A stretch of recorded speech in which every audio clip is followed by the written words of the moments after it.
Here we are still at St Swithin in Brookthorpe, and we were just talking about the little stairway.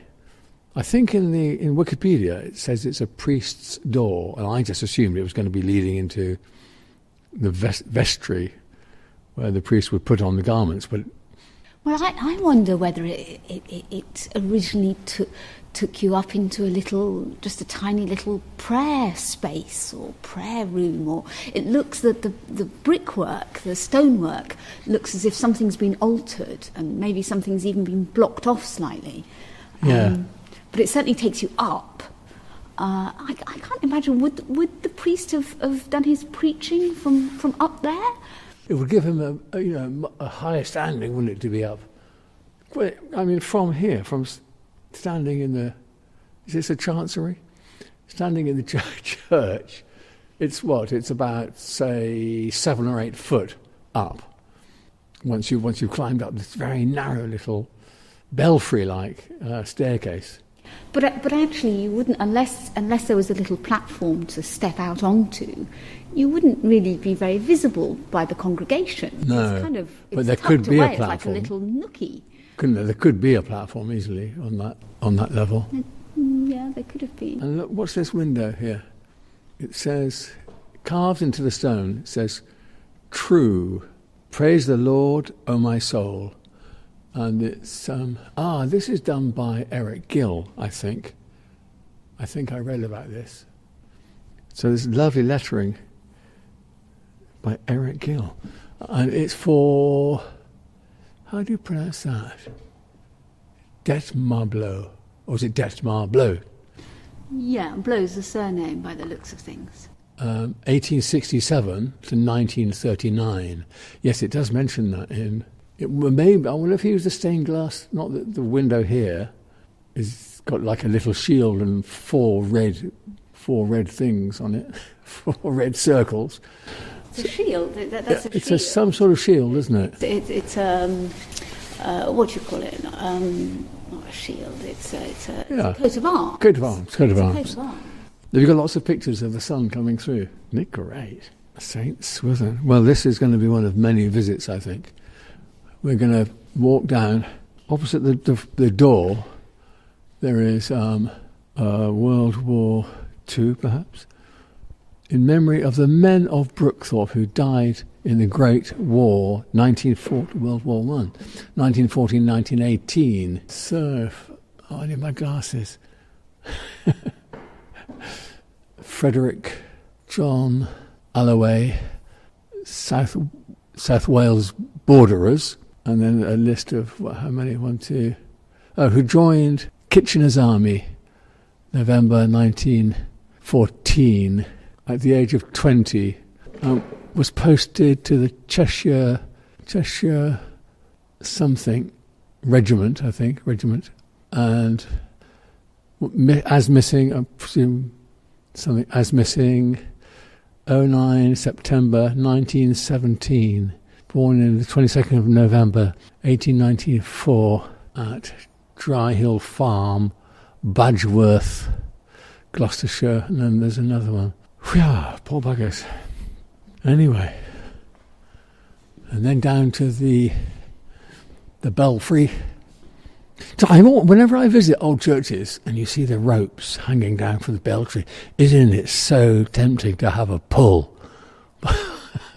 I'm not brave enough. I have to come here with someone official and ask them if I can pull the rope. And down here underneath the belfry is the font. It's hexagonal. I don't know if it's got a date on it. I can't see a date anyway. But it looks like it ought to be famous. Isn't it? Absolutely lovely.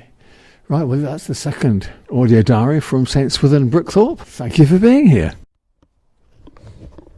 I've just left a message.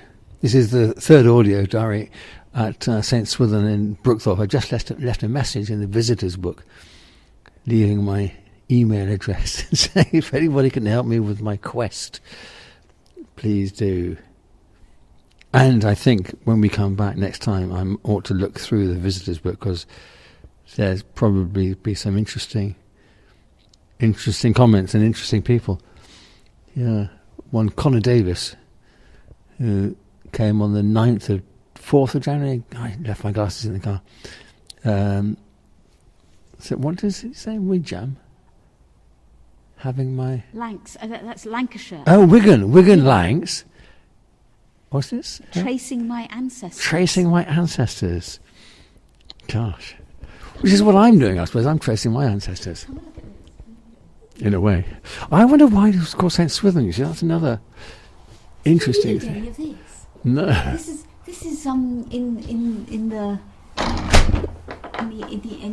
what's this big called? The porch. The porch. In the Yeah. porch. Yeah. And it's absolutely fascinating. There's an inscription in the porch somewhere, which we haven't found yet, and it's a chronogram, which apparently is a phrase in which a date is hidden. So it's in Latin, but then what they've done is they've hidden the numerals of the Latin numerals, and so you can work out there are 2 Ds, which is for 1,000, 4 Cs. C is 100, so 4 Cs is 400, 4 Ls, L is 50, so that's 200, 2 X's, X is 10, so that's 2 X's, that's 20, 5 V's is 25, and 3 I's, capital I's, which is a 1 for 3, and so the date is, I know, it's fascinating, the date is 1648, so they're recording something, very dramatic that happened that year, which was... Now, my history's pretty non-existent, really, but I'm pretty sure it says here, when you translate the inscription... Couplet, it's called couplet. Yeah, when you translate it, as well as having the date hidden in it, it translates as, on the 30th of January's setting sun, the axe on Royal Charles's its work had done, his throne and sceptre lost, his short race run. And 1648, I believe, was the year he was beheaded, and the inscription was done by the Lord of the Manor and supporter of Charles I in the Civil War. So I can see that as Swithin, as you do all this research into the St. Swithin's churches, you're going to need to mug up on your history a little bit. Gosh. Well, it's a good thing my elder sister Veronica has got a degree in history. And it says here, NB, at the end of that couplet thing, NB, till the reformation of the calendar in 1752, January fell towards the end of the year, New Year being the 25th of March. Well, I never knew that. Well, I never knew that. And then it goes on. That's quite recent, 1752. It's only like 200, well, it is really 250 years ago. The New Year was a completely, was basically like the spring equinox was the New Year.